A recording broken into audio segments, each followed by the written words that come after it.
Seja muito bem-vindo à nossa Lari Class. Aqui nós discutimos como investir com segurança e receber de forma recorrente, de forma previsível, o lucro das empresas mais seguras que existem na Bolsa de Valores. O meu nome é Larissa Mafra, eu sou especialista em dividendos e nessa aula de hoje, o que você vai aprender tem a ver com essa notícia aqui. Solta a notícia aí, edição. A guerra de preços do petróleo teve reflexos hoje no mercado financeiro mundial. A decisão da Arábia Saudita de aumentar a produção derrubou as principais bolsas de valores. O índice Dow Jones fechou em queda de 7,7%, com perda de 2.000 pontos. Aqui no Brasil, a Bolsa de Valores acionou o circuito de segurança depois de cair mais de 12% no começo do pregão. Mesmo assim, a Ibovespa terminou a segunda-feira em queda de 12,17%. Eu tenho certeza que você já viu essa notícia falando sobre Ibovespa, seja na internet ou até mesmo no jornal, como eu trouxe aqui para você. É uma notícia até um pouco antiga do momento em que esse vídeo está sendo gravado, mas ela traz uma informação que provavelmente você já escutou em algum lugar. Ibovespa cai. E o tema desse vídeo de hoje tem a ver com essa notícia. Se o fato do Ibovespa cair ou subir, o que isso tem a ver com a estratégia dos dividendos? O que isso tem a ver com você comprar ações e se tornar sócia de empresas sólidas? O que isso tem a ver com a sua carteira previdenciária? Será que o fato do Ibovespa cair, você tem que correr e vender as suas ações? Ou o fato dele subir, você tem que comprar mais? É sobre isso que nós vamos falar no vídeo de hoje.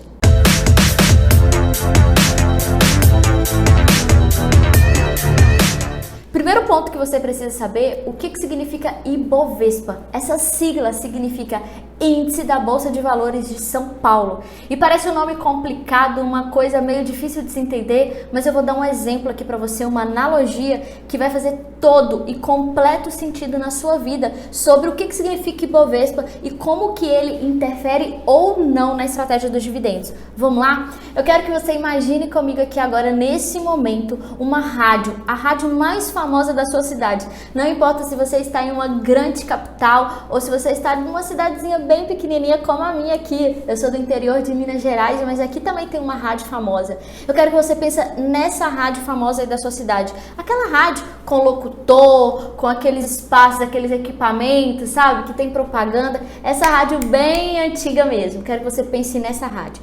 Imagine que seja aniversário da sua cidade, um momento importante.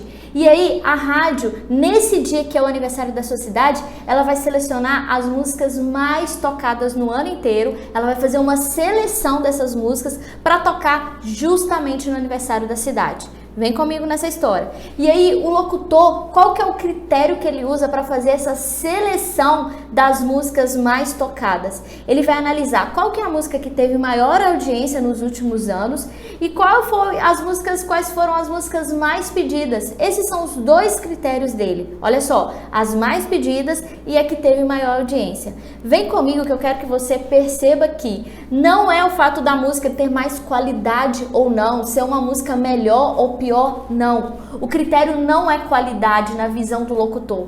O critério que foi utilizado para selecionar as músicas, vem comigo, presta atenção que isso tem tudo a ver com o Ibovespa, foi simplesmente as mais pedidas e as mais tocadas. Então não importa se nessa seleção de música tem funk, sertanejo, gospel, rock, não importa o gênero da música, a qualidade da música, se foi uma música que foi produzida de forma amadora, se foi alguém que fez um videozinho de uma música, um hit de carnaval, por exemplo, não importa. O critério não é qualidade, o critério não é gênero, o critério não tem nada a ver com a sua percepção do que é música boa ou não. O critério utilizado por essa rádio simplesmente foi as mais pedidas e a que teve maior audiência. Então, no dia do aniversário dessa cidade, vai tocar as melhores. O que isso tem a ver com o Ibovespa? O Ibovespa é exatamente essa rádio, que selecionou dentre as 350 empresas listadas na Bolsa de Valores, mais as empresas listadas em toda a América Latina, ele selecionou as mais negociadas. Simples assim. O critério que o Ibovespa utilizou para selecionar são os mesmos critérios que eu exemplifiquei aqui na analogia da rádio, sabe? No começo do vídeo. O Ibovespa simplesmente selecionou as empresas mais negociadas, as mais pedidas, seja na compra ou na venda, e ele selecionou também aquelas empresas que possuem maior volume financeiro, como se fossem as músicas com maior audiência. Simplesmente foram esses dois critérios. Então, não importa se é de qualidade ou não a empresa. Entenda que o fato de uma empresa estar dentro do índice Ibovespa não significa que ela possui uma qualidade maior, não significa que você tem que investir nela em detrimento de outras. O critério foi simplesmente as mais negociadas, tanto naquelas que são para compra como as que são para venda também. Tá fazendo sentido isso aqui para você? E talvez você se pergunte quais são essas empresas que compõem o índice Bovespa. Eu vou compartilhar aqui com você as principais, como se fossem as principais músicas da rádio, e aqui trazendo para analogia as principais empresas que compõem esse índice. Não faz sentido eu ficar aqui nesse vídeo falando sobre todas, que são aproximadamente 60. Então eu vou trazer aqui só as principais para você entender. Vale, Petrobras, Bradesco e Itaú. Agora que você já sabe o que significa o índice Bovespa, toda vez que você ouvir essa notícia, como é que vai aparecer aqui na tela para você agora? Aqui no Brasil, a Bolsa de Valores acionou o circuito de segurança depois de cair mais de 12% no começo do pregão. Mesmo assim, a Ibovespa terminou a segunda-feira em queda de 12,17%. Você, ao ouvir essa notícia, vai entender perfeitamente que essa queda acontece apenas das 60 empresas que estão dentro desse índice Bovespa. Porém, a grande questão, o que faz com que o mercado entenda que esse é um termômetro e acaba traduzindo isso para todas as 350 é porque essas 60 empresas juntas representam 80% do volume de negociações que acontecem na bolsa. E aí é meio que generalizado. Já que essas 60 empresas representam 80% das negociações que acontecem na bolsa, 80% é muito, então vamos considerar que isso é o nosso termômetro. Se o Ibovespa, ou se essas 60 empresas, cai o índice dela, a negociação dela ou o volume dela de negociação cai, significa que a bolsa inteira está caindo. Essa é a interpretação que muitos analistas fazem, que talvez você também venha fazer e faz todo sentido. Porém, o que eu quero te dizer nesse vídeo aqui, eu quero te chamar a atenção que na estratégia dos dividendos, o índice Ibovespa não interfere em absolutamente nada. Eu vou repetir para você. Na estratégia dos dividendos, o índice Ibovespa não interfere em nada. Mas por que eu ouso dizer isso aqui para você com tanta propriedade? É o seguinte, se você é minha aluna, se você me segue mais tempo, os critérios que nós utilizamos para escolher uma empresa não tem nada a ver com o fato dela ser a mais pedida, não tem nada a ver com o fato dela ser a mais negociada. Esses são os critérios para o índice Bovespa. Os critérios que nós utilizamos para compor a nossa carteira de investimentos, que eu e as minhas alunas utilizamos para compor uma carteira previdenciária, são outros critérios que não tem nada a ver com a mais pedida, com a mais negociada.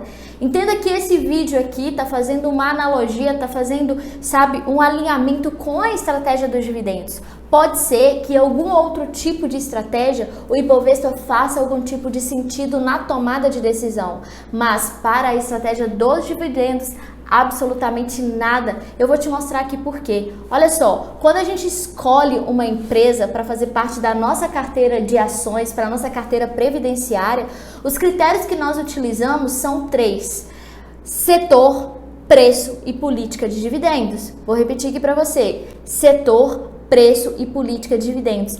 Esses são os 3 critérios e não tem nada a ver com o fato de ser mais negociada, como eu disse para você. Como que eu cheguei nessa conclusão? Eu quero te trazer à memória o seguinte fato. Lembra que eu te disse no começo do vídeo que a Vale tem uma fatia grande no índice Ibovespa? E eu não sei se você se recorda também que recentemente, há alguns anos aí, nós vivemos o seguinte fato, que foi o rompimento da barreira, né? É barreira que fala mesmo? Da barragem.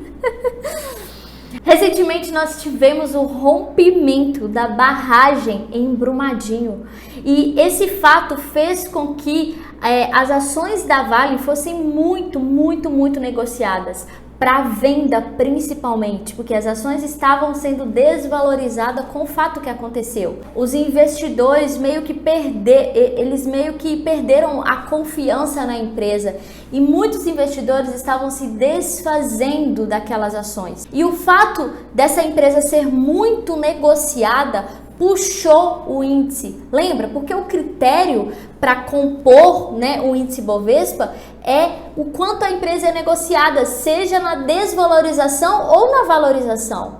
Entende? Então, toda vez que acontece algum fato com essas empresas, com essas principais empresas, que tem uma fatia muito grande do índice, isso puxa o índice de uma forma que está atrelado a algo muito pontual que acontece naquela empresa, algo muito pontual que interfere os negócios daquela empresa, que interfere o preço daquela ação.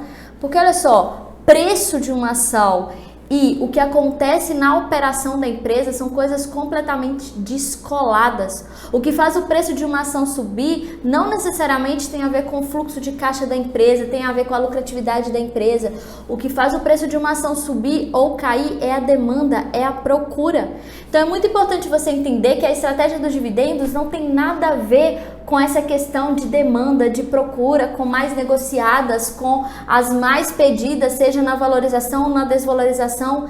A estratégia dos dividendos é uma estratégia fundamentada em análises profundas sobre a lucratividade da empresa, sobre a previsibilidade no pagamento dos seus dividendos, sobre outros itens, sobre o critério preço, se a porcentagem dos dividendos pagos, se a rentabilidade dos dividendos pagos reflete, é realmente uma rentabilidade viável pelo preço que a ação está sendo cobrada.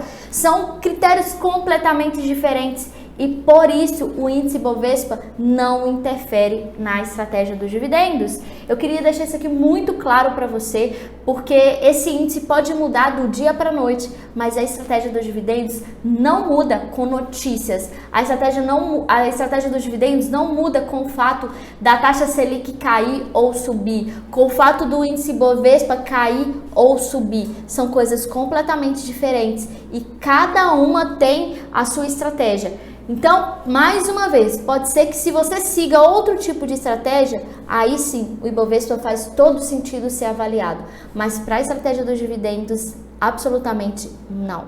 Espero que esse vídeo tenha feito sentido para você, que você tenha entendido o que é esse raio de índice Ibovespa que muitas vezes você escuta no jornal ou vê na internet, que tenha clareado na sua mente aí e tenha feito sentido a questão de que não tem nada a ver dividendos, a estratégia dos dividendos com o índice Bovespa. Eu te vejo na próxima Lari Class. Tchau!